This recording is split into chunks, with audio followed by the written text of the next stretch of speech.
Welcome to the Vintage Athlete Podcast, specially designed for retired athletes. I'm your host, Tara Fortier. I'm a master's level licensed and board certified behavior analyst, yoga and meditation teacher, nutrition coach, and now mom of 2 athletes. But most importantly, I'm just like you, a retired athlete doing life after sports. Whether it's trying new things that you might be bad at, learning how to feed and exercise your post-sport body without kicking your own butt, or figuring out how to fill that giant hole in your life that used to be filled with practices, coaches, teammates, and the adrenaline rush of your sport, I'm going to drop some unconventional knowledge and strategies on you and do it from a place of love and acceptance. We'll tackle solutions from a unique perspective rooted in mindfulness and acceptance and commitment therapy. If you're a retired athlete looking to create a fulfilling and empowered life beyond your sport, this show is for you. This is the Vintage Athlete Podcast, your game plan for life after sports. So lace up for your next adventure and we'll transition, redefine, and evolve together.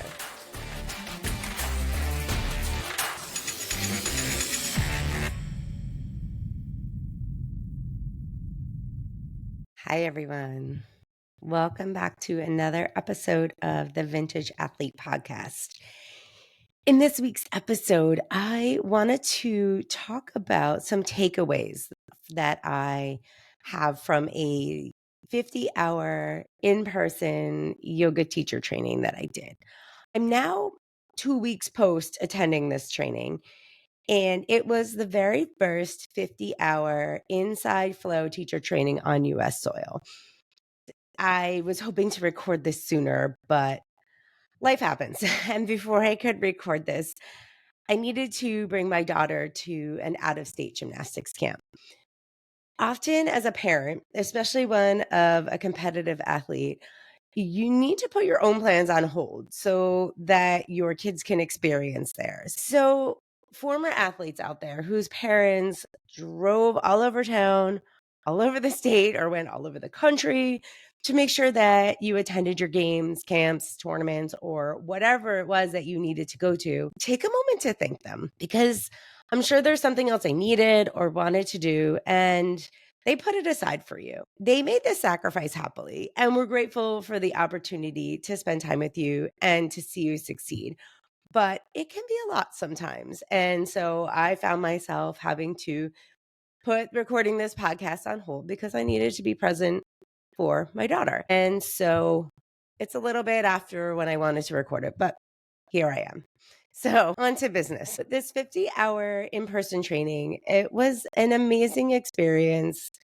It was full of growth, connection, and perspective taking. And there was something about going into another little world for a week with over 100 people from all over the world, many of which I didn't even know, that we were all there to learn and grow. And there's something about that experience that changes you in a meaningful way. It felt like I went into this little bubble where we learned, we laughed, we cried, we created, we taught each other, and we grew.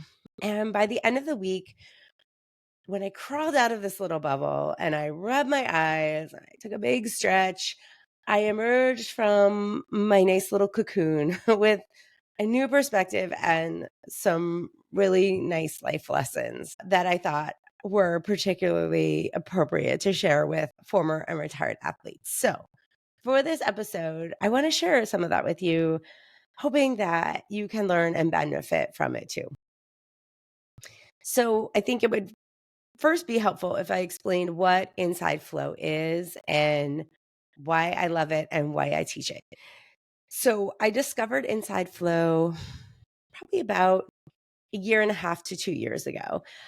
The studio where I teach yoga had a workshop. And so this yoga teacher came in and taught this, I think it was like a 90-minute class of inside flow. And I had never heard of it. I had never taken it. I didn't know what it was. But the studio owner had said to me as I was leaving, I had taught a class right before that. And he said, you should really stay. I think you would really like this. It would really help kind of give you some ideas for sequencing your own classes. And I didn't have anything specific to do afterwards. So I was like, yeah, all right, I'll stay. And it was amazing. It was this beautiful, beautiful practice. And I couldn't get enough of it. I wanted to do some more. And so it was just a one-time workshop, and that made me a little sad. But maybe about 6 months later, the opportunity came up to attend a 20-hour teacher training to learn how to teach it. Um, not far from where I live, maybe about 2 hours away. I jumped on that. I took that training, and I've been teaching this type of yoga for about a year. But there was this opportunity to go to this 50-hour training, and the 50-hour training was in the same location as the first one, but it was being led by Young Ho Kim, who is the founder and the inventor of Inside Flow. And I really just couldn't pass on this opportunity. So I went. And so what Inside Flow is it's kind of an evolved vinyasa yoga practice where you move to the beat of the music and you learn flow or a sequence of poses that's choreographed to a specific song. And you learn the sequence in the first half of the class to different music. So you don't do it to the song it was choreographed to, but you do it to similar types of music, similar beats per minute. And once you learn that flow, that sequence, then you do it to the song it was choreographed to. And that's when the magic happens. That's when you really feel the music and you feel how your movement matches it. And the goal by the end of the class for the teacher is that you are able to fade out all your cues or your prompts or telling people what the next pose or move is, so that by the end we all flow together and we all flow as one without any talking. We all just know it. We all move together to this song. And that's my verbal explanation of it. It's hard to really capture how amazing it is with just the description. So I'll definitely talk a little more later about how you can experience inside flow for yourself. But I went to this teacher training to learn more, to get better at it. And so, yeah, so one of the things that I took away from the training that Young Ho Kim, the founder, said was like, somebody asked, what's the why? Like, what's the intention of this? And I just loved his answer. He said, it's happiness, creating happiness and fun through movement and music. And so it was really amazing to be able to return to the experience of being a student and fully enjoying the movement because it felt good and it felt right to move in that way to the beat of the music. When you're teaching it, you're very focused on making sure you remember it, making sure your students are doing things in a way that is good for them. And so you don't really get to immerse yourself in the experience as much as when you're a student. So I totally resonated with his explanation of that happiness and that fun through music and movement, because that's what I got to experience that week when we were being taught different flows and different songs. And so it's not like dancing at a party, right? Where you're mainly doing your own thing, right? So the music's on and you're rocking out and you're feeling it. But the difference is inside flow is about moving together with others and all connecting in that way. So the connection that you develop with the people around you is the most important part or the most meaningful part, I think, for me. So let's talk a little bit about what I was able to take away from this. There were so many things, and I really am trying to narrow it down to a short list, um, because I could talk forever and nobody needs to hear all of the things when I think about it.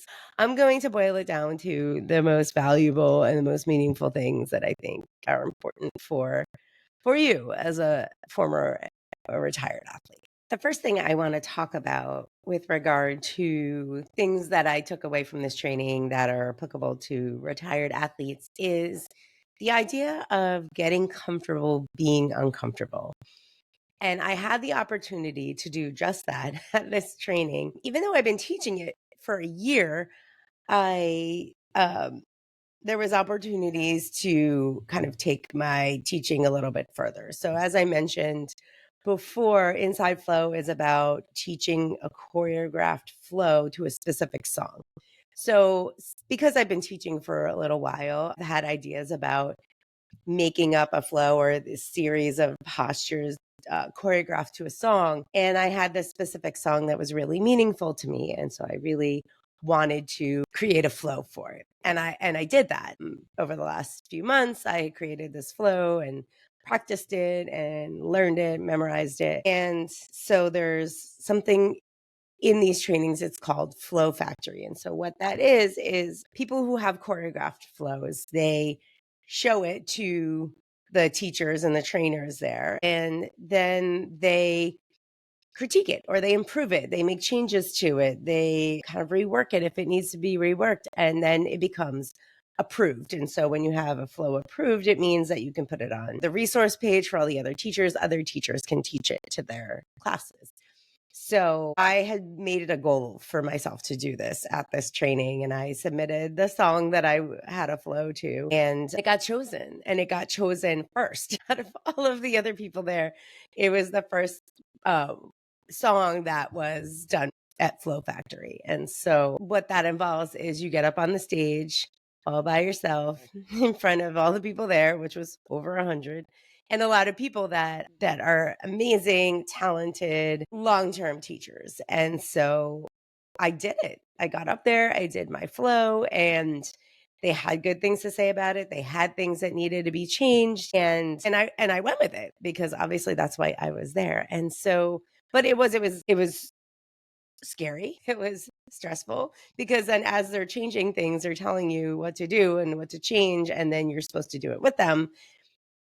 And I had been practicing this flow my way to my version for a while. So it was really challenging to then take that information and immediately apply it. The whole thing took maybe 10 minutes. And so it was very fast and chaotic and a little nerve-wracking, but by the end it was improved, and it was so much fun to be up there and to push myself out of what I would normally do.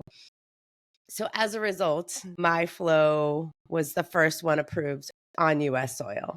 So that was really exciting for me. I get to put that little accomplishment in my profile. But it was such a cool experience. And then what ended up happening was other people came up to me after and they were like, "That was so brave. That was so amazing. I can't believe you did that." And then my response to that was, "Well, that was my goal and that's what I wanted to do. So I did it. And thank you for seeing it as like this brave thing that I did." But it was really just something that I personally wanted to push myself to do. And so while I appreciated all the praise, it was also just like kind of a promise that I had made to myself to get uncomfortable so that I could do this.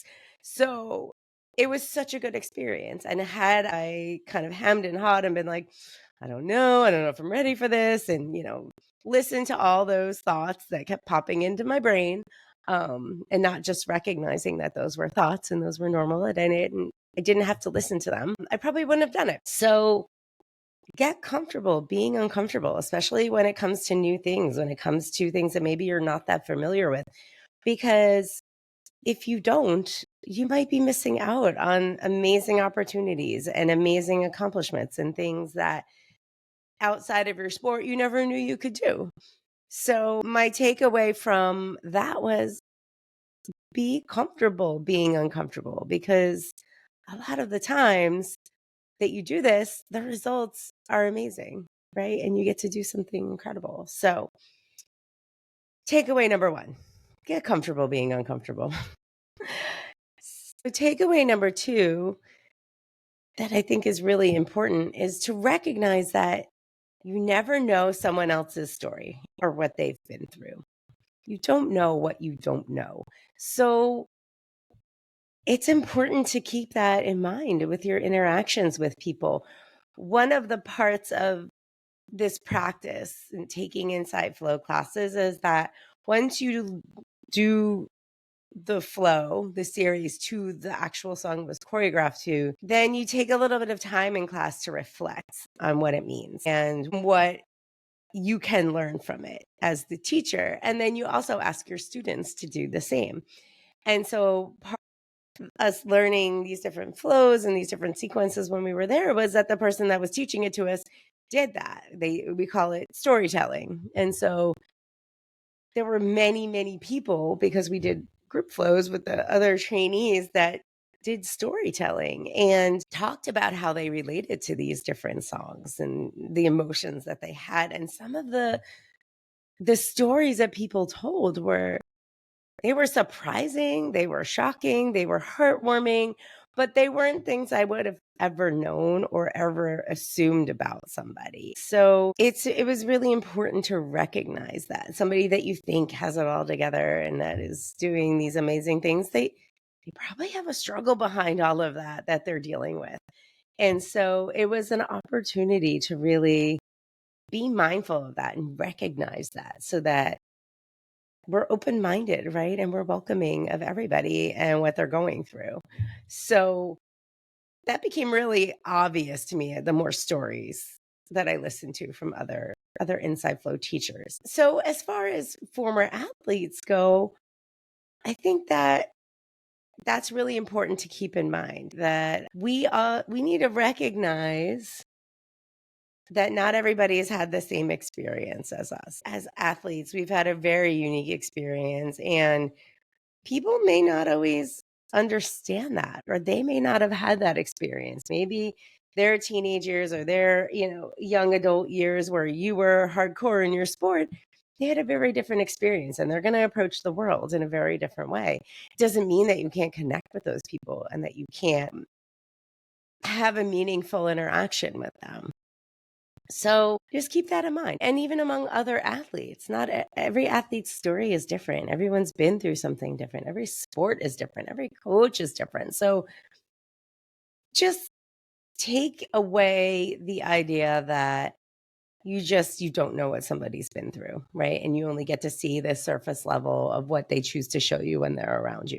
One of the other things that was really pretty amazing and interesting was that everybody was in this boat together, right? We were all there. There was over 100 of us. Some people had been teaching and had already done some training. Other people had never done anything with Inside Flow in their entire lives. So we were all coming from very different places. That resulted in people having different levels of comfort with things, different levels of confidence, different levels of knowledge. And what became really apparent was that it was so important to have even just these little small interactions and make these small efforts for the other people around you, because that could really have a profound impact on a person. One of the things you have to do at the end of the training is stand up and teach a flow that we had learned during the week. You have to say all the cues. You have to tell everybody what poses to go into and when to do that. And so for some people, they were freaking out all week long. Everyone was told in the beginning of the week this was what was happening. And I had done this before, so I knew that was happening. But some people were super nervous and super freaked out by the idea of standing up on a stage with a microphone and guiding 110 people, understandably so.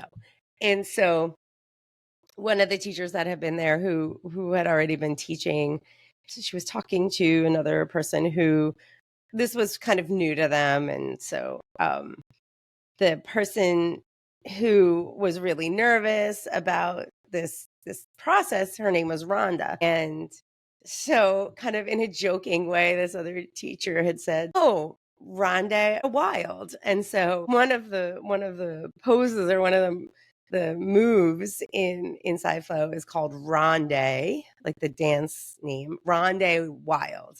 And wild stands for wild thing. And so it's a specific movement. And so this one teacher had said to her, "Oh, Rhonda Wild." And, it's funny, and they both laughed. And so later on, she came back up to that teacher and said, "I love that you said my name like that, because it just made me laugh and it made me so much more relaxed. And I never forgot that part of the sequence, because the pose in the sequence was Ronde Wild. And so for her, that gave her the confidence to remember that part of it and then keep going.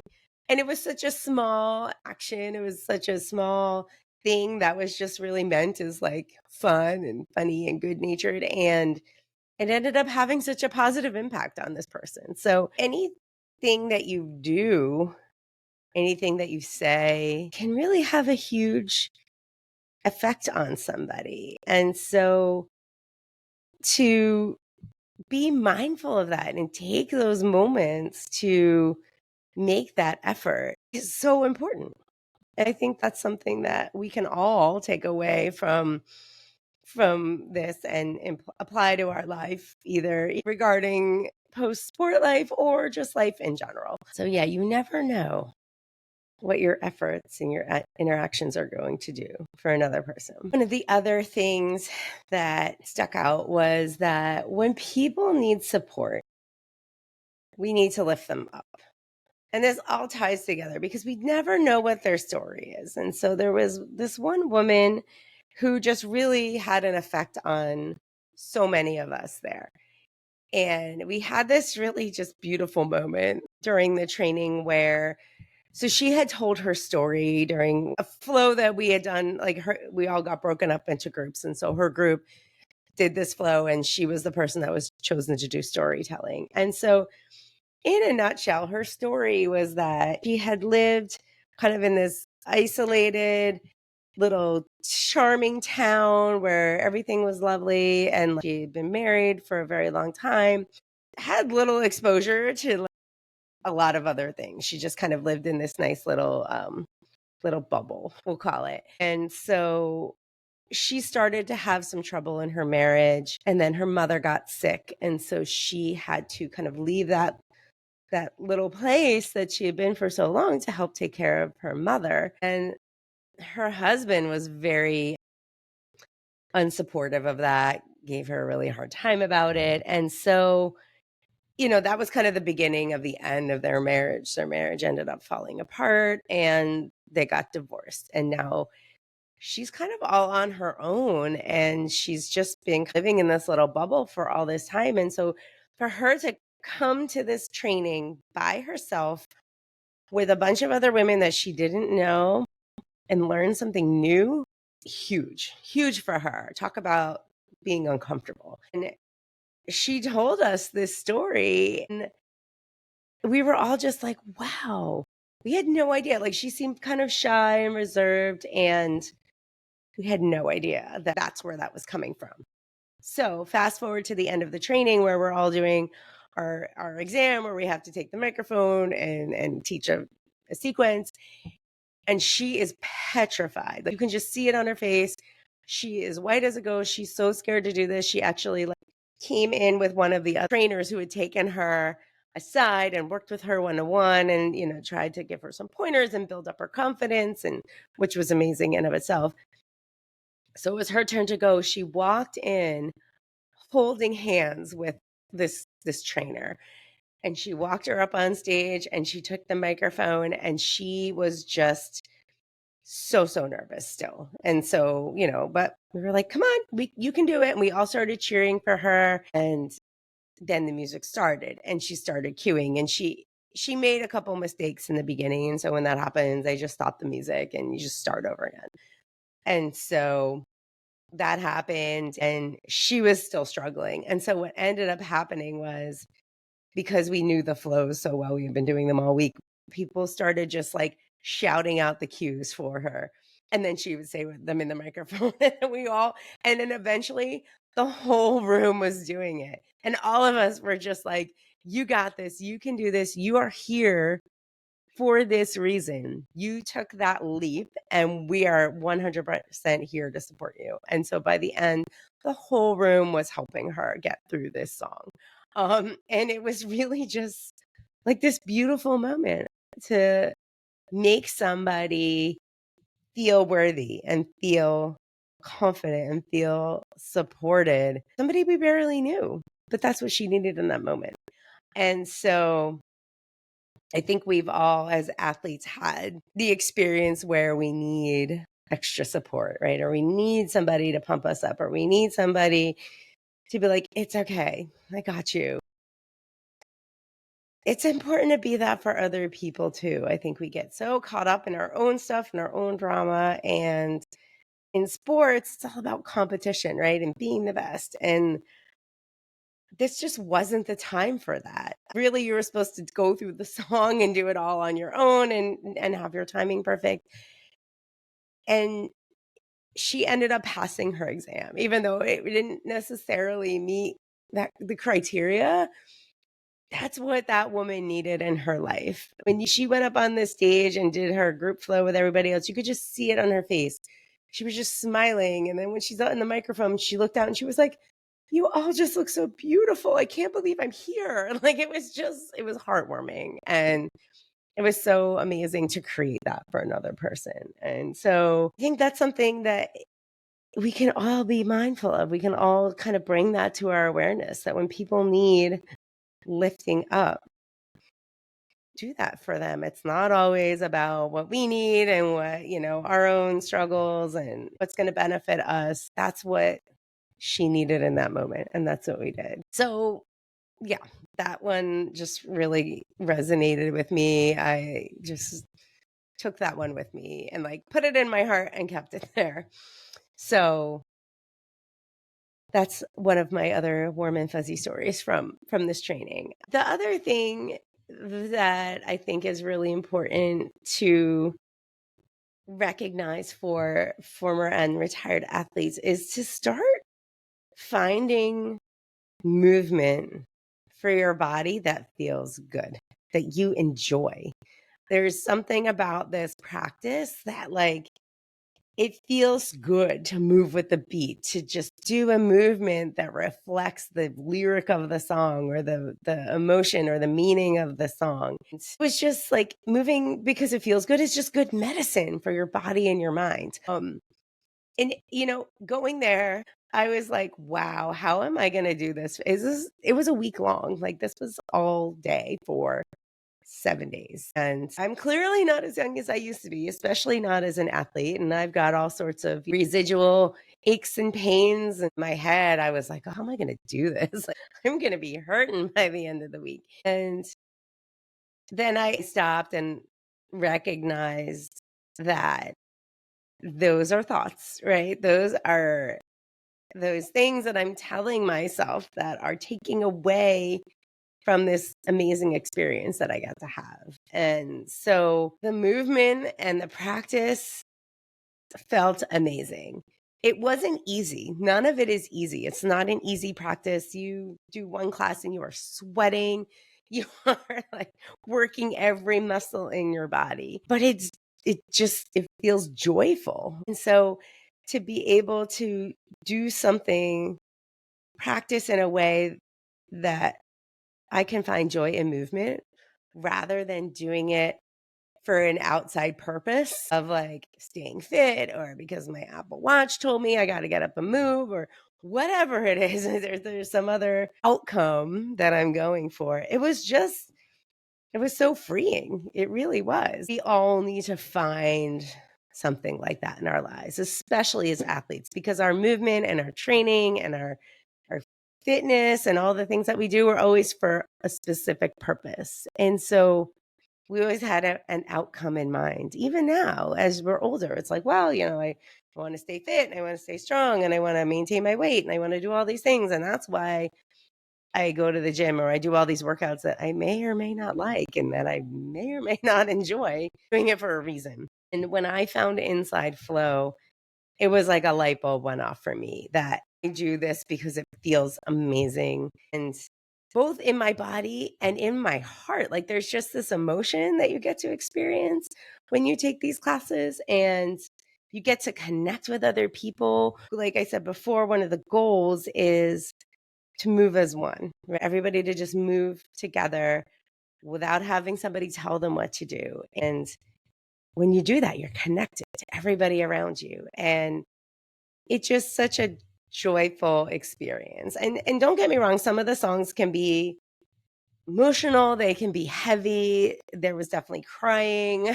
There was one song that really just hit everybody. Like we did it 3 more times after we did storytelling and everybody was crying while they were flowing, including myself. The video I have of it is like, I'm not showing that one to anybody, but it's just that was how everybody in the room felt and how everybody in the room connected to the song and to each other. And so that really was one of the best things about the experience was the connections with other people and the ability for me to just kind of go and fully be present for this whole week. I checked in with my family a couple times, but I didn't check my email. I think I maybe posted on social media once the whole time I was there. I waited till after because I didn't want to go back to my room at the end of the day and 20 minutes trying to make a reel of stuff I did earlier that day that I recorded.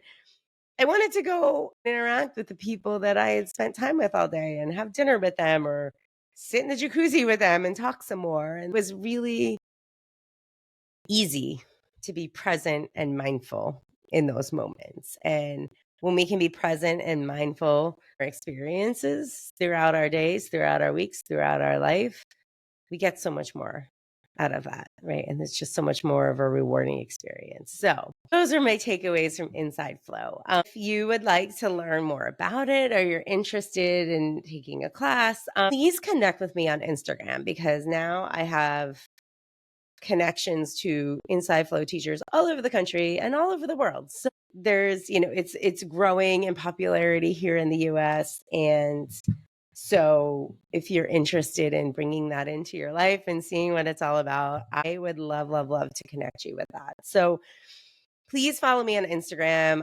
If you want to kind of see what it looks like, I definitely have some videos up there. I'm going to be posting more now that I'm not at gymnastics camp with my daughter. So yeah, definitely check that out. The last thing I want to just say is that I need a fitness guide for retired athletes. And it really does kind of focus on finding movement and finding a level of intensity that is self-compassionate and that feels good in your body. And it's not about beating yourself up anymore physically or mentally, and that you can stay fit and you can maintain your fitness without training like a competitive athlete anymore because your body doesn't need to do that. And so if this sounds like something that you need some guidance on, please go to my website and download the Retired Athletes Fitness Guide. I will link that in the notes here as well. That can definitely kind of help you frame some of this and develop something or seek out some movement and some practices for yourself that bring you joy, right? Because why are we beating ourselves up all the time? We don't do that anymore. So anyway, those are my takeaways from my 50-hour in-person Inside Flow teacher training. It was an amazing experience. Again, if you want to know more, please come talk to me, DM me. I will happily engage in conversation with you about it. And in the meantime, I hope you can take some of this and apply it to your life. And yeah, until then, until the next episode, I hope you keep evolving. Thanks, everyone. You have officially crossed the finish line of this episode of the Vintage Athlete Podcast. Congrats. I hope you're feeling empowered to live your best life after sports. And remember, you are not alone in this journey. If you enjoyed today's episode, please subscribe, rate, and leave a review. Your feedback not only helps improve this podcast, but also helps other retired athletes find our community. Stay connected with me on Instagram at vintage.athlete for daily tips, inspiring stories, and to share your own experiences. I'd love to hear from you. Thank you for being a part of the Vintage Athlete team. Together, let's continue to find balance, build fitness, and redefine success in this exciting new chapter. I'm Tara Fortier, and I can't wait to connect with you again next time. Until then, keep evolving and keep creating your legacy beyond the game. Take care, and see you next time on the Vintage Athlete Podcast.